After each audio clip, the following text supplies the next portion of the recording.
కార్యక్రమంలో ఈరోజు భాగంగా సేవల పార్లమెంట్ ఎంపీ ఎలక్షన్స్లో భాగంగా ఈరోజు వికారాబాద్ మున్సిపాలిటీలో 15వ వార్డులో గడప గడప క్యాన్వాసింగ్ ప్రోగ్రామ్ టౌన్ కాంగ్రెస్ ఆధ్వర్యంలో ఈరోజు జరుగుతున్నది.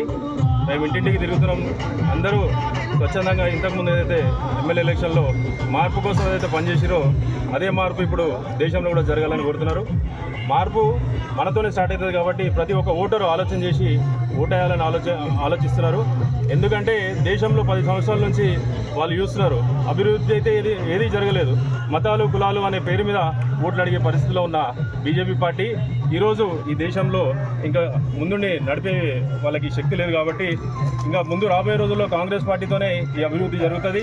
దేశం స్వాతంత్రం వచ్చినప్పటి నుంచి కాంగ్రెస్ పార్టీ దేశాన్ని కాపాడింది. ఇప్పుడు కూడా కాంగ్రెస్ పార్టీ దేశాన్ని కాపాడుతుందని ప్రజలు నమ్ముతున్నారు. కుల మతాలకు అతీతంగా ఉండే ఈ వికారాబాద్ మున్సిపాలిటీ ఈ 15వ వార్డులో కుల మతాలకు అతీతంగా అందరూ వచ్చి ఇక్కడ ఉన్నారు.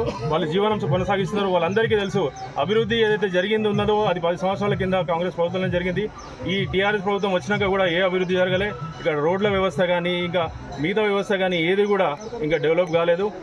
అయితే నెక్స్ట్ వచ్చే ఇప్పుడు ఈ కాంగ్రెస్ ప్రభుత్వం ఉన్నది, మన అభివృద్ధి జరుగుతుంది అని నమ్ముతున్నారు. వాళ్ళు మొన్న మార్పు కోసం ఓటేసారు, మళ్ళీ మార్పు కోసం ఓటేస్తారు. దేశం ఆర్థిక వ్యవస్థ చిన్నభిన్నం అయిపోయినది. సామాన్యుడు బతకలేని విధంగా దేశ ఆర్థిక వ్యవస్థ పడిపోయింది. సామాన్యులు ఏం ఆలోచన చేస్తున్నారు, మేము తిండి లేకున్నా వీళ్ళేమో కుల మతాలకు అడిగి ఓటు అడుగుతున్నారు.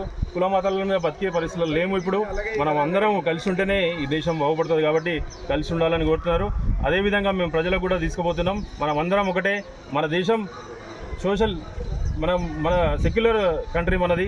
అది మన సెక్యులర్ పార్టీ కాంగ్రెస్ పార్టీ కాబట్టి మనం అందరం కలిసికట్టుగా కాంగ్రెస్ పార్టీని గెలిపేయాలని మీ అందరికీ విజ్ఞప్తి చేస్తున్నా.